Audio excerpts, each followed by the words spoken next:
Kita lanjutkan cerita lagi Pak Dalang. Alhamdulillah. Selalu bersyukur jenengan ya. Insya Allah. Apalagi kan temannya memotivasi untuk selalu bersyukur kan. Amin. Ayo. Udah. Lanjut. Okay. Ayo cerita, lanjutkan yang kemarin. Kemarin itu nyampe di mana ya? Nyampe di penciptaan Bunda Hawa, ya kan? Iya. Secara singkat, setelah Bunda Hawa selesai diciptakan dan Nabi Adam mendapat beberapa pertanyaan dari para malaikat itu, maka Nabi Adam berkeinginan untuk menggapai Bunda Hawa. Tetapi sebelum tangan nyampe ke Bunda Hawa, malaikat langsung memberikan tabir, memberikan batas. Oh, bentar dulu, santai, jangan langsung main sentuh seperti itu.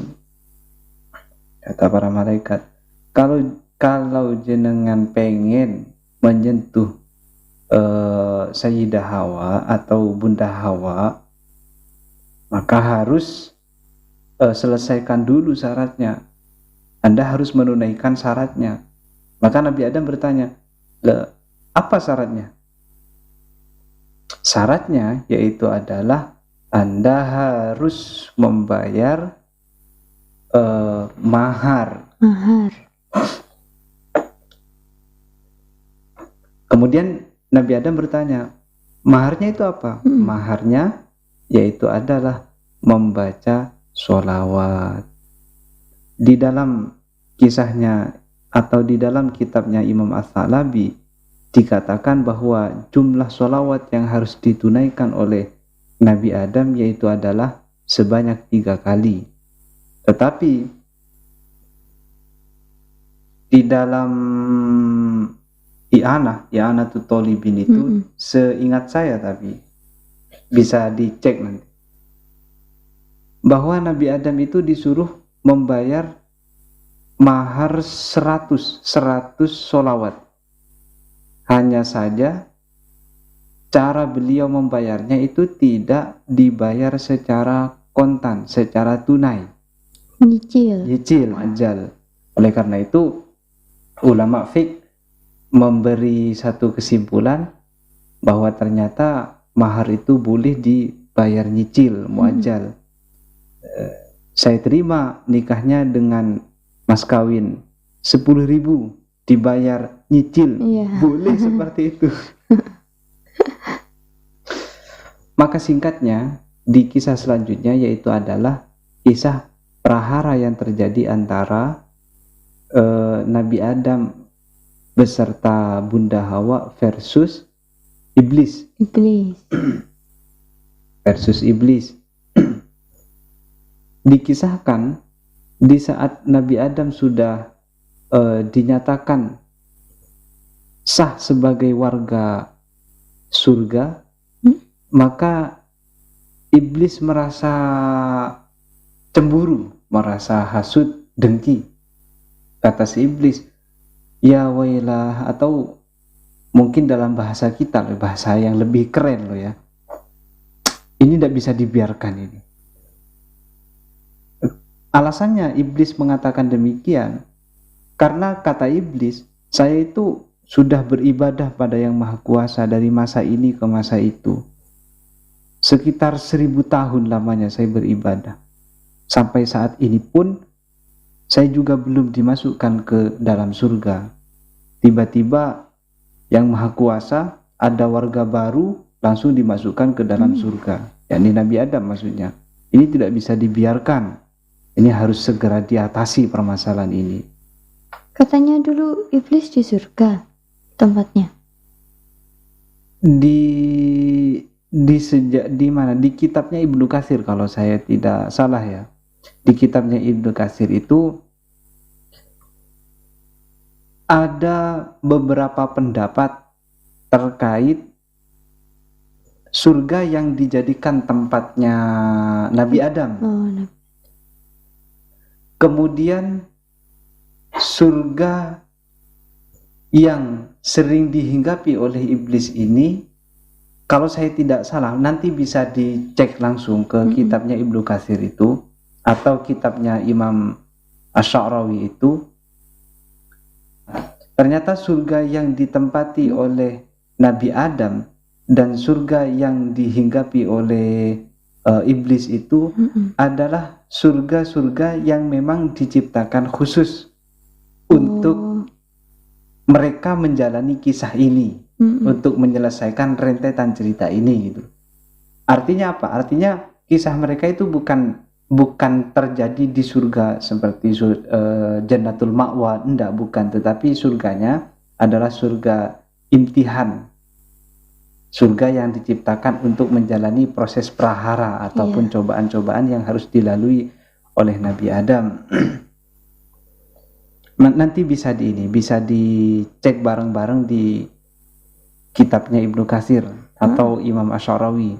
Jadi kalau saya salah, saya minta maaf lah nanti. Lanjut cerita, ketika iblis merasa cemburu, merasa tidak terima atas keputusan yang telah ditentukan oleh Yang Maha Kuasa itu, maka iblis berjalan menuju surga tempatnya Nabi Adam. Tetapi iblis itu tidak sampai masuk ke dalamnya, hanya saja iblis menunggu di luar. Nah, maksudnya yakni adalah iblis menunggu barangkali ada makhluk yang keluar dari surga itu, sehingga ketika semisal ada makhluk yang keluar, ini anggapan iblis, ada makhluk yang keluar, otomatis kan bisa dimintai pertolongan supaya makhluk tersebut membantu iblis untuk masuk ke dalam surga. Dan ternyata betul, tidak lama kemudian ada makhluk berbentuk burung keluar dari surga, sehingga iblis pun memanggilnya. Kamu makhluk, sini, kata si iblis. Kamu siapa? Nama kamu apa? Soalnya saya belum pernah melihat ciptaan yang seindah kamu. Waduh itu. Mungkin jadi termasuk triknya mungkin untuk mengelabui itu. Burung Taus ini menjawab, nama saya Taus. Saya ini termasuk daripada golongan burung yang ada di surga. Dan menurut Imam As-Salabi, Taus ini adalah imam ataupun pemimpin dari para burung-burung yang ada di sana. Setelah terjadi dialog, Taus terlebih dahulu bertanya pada iblis, kamu siapa? Kata Taus. Dan iblis menjawab, saya ini termasuk malaikatul karobiyin. Saya ini adalah makhluk yang masuk dalam kategori malaikat. Ngaku-ngaku. Jadi gadungan lah istilahnya. Dan tidak lama dari percakapan itu, maka iblis langsung menangis, pasang kuda-kuda untuk melancarkan serangan kan. Iblis menangis, dan Taus pun bertanya, kenapa kamu nangis, malaikat? Karena dia mengaku malaikat tadi kan. Kenapa kamu menangis? Dijawab, saya itu menangis karena merasa sedih atas nasib akhir yang akan kamu jalani. Kok bisa seperti itu? Kata Taus. Sebab di suatu saat nanti kamu akan kehilangan indahnya ciptaan kamu. Jadi indahnya bentuk dan kesempurnaan kamu itu suatu saat akan ada akhirnya.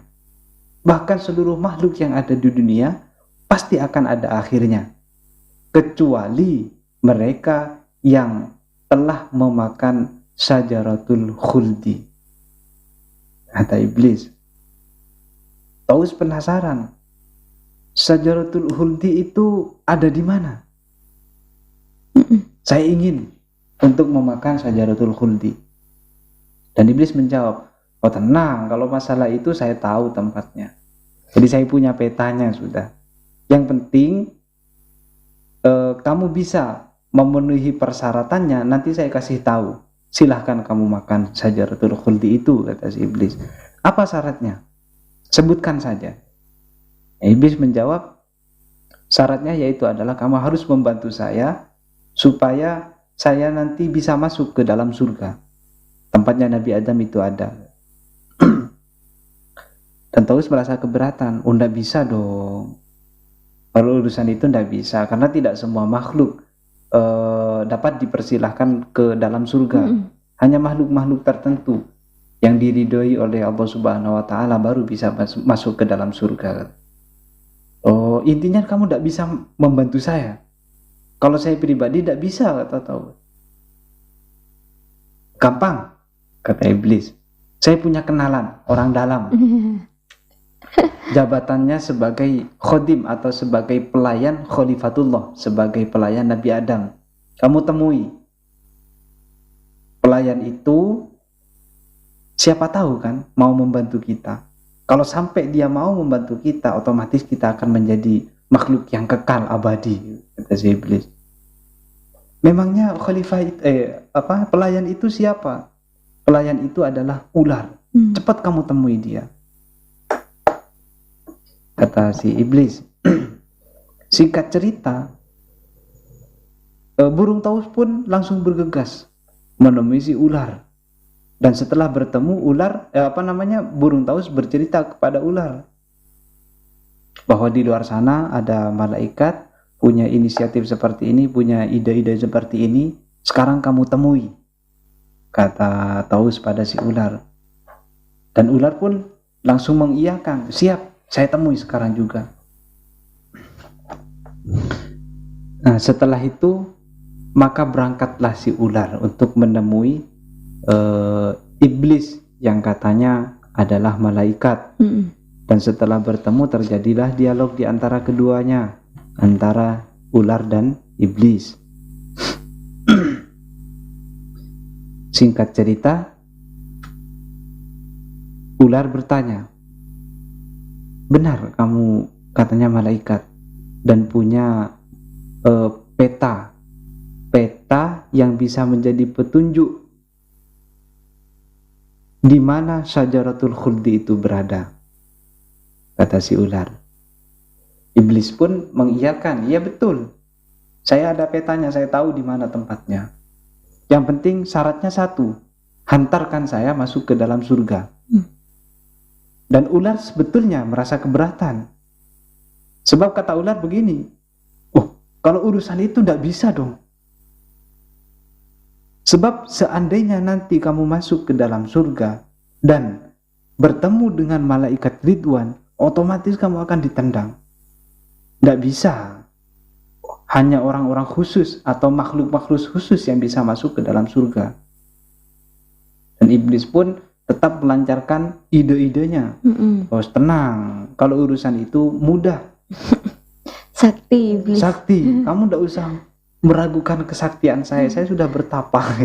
Katakanlah seperti itu. Nanti saya akan berubah bentuk menjadi angin, rih menjadi angin. Maka kesepakatan telah terjadi kan. Sehingga pada akhirnya iblis pun berubah bentuk menjadi angin. Setelah itu barulah si iblis yang sudah berubah bentuk disembunyikan di mulutnya ular, sehingga ular pun bisa berjalan menuju ke dalam surga tanpa ada hambatan dari malaikat Ridwan ataupun dari penjaga surga yang lain. Di tengah-tengah perjalanan aslinya iblis ini sudah melewati syajaratul khuldi itu berada, melewati tempatnya syajaratul khuldi itu tumbuh sebetulnya. Tapi iblis tidak berhenti, melainkan tetap melanjutkan perjalanan, yakni yang dituju adalah Nabi Adam. Ternyata betul, setelah iblis nyampe ke tempatnya Nabi Adam, maka iblis langsung bersimpuh di hadapannya Nabi Adam. Waktu itu Bunda Hawa juga bersama beliau, Nabi Adam itu. Iblis menjerit, menangis, seakan-akan mendapat kesedihan kan. Bahkan Bunda Hawa dan Nabi Adam merasa sedih, sampai-sampai ikut menangis, beliau ikut menangis. Tetapi tidak lama kemudian, karena Nabi Adam itu tidak mengerti bahwa yang dihadapannya itu adalah iblis, maka Nabi Adam langsung bertanya, "Kamu siapa?"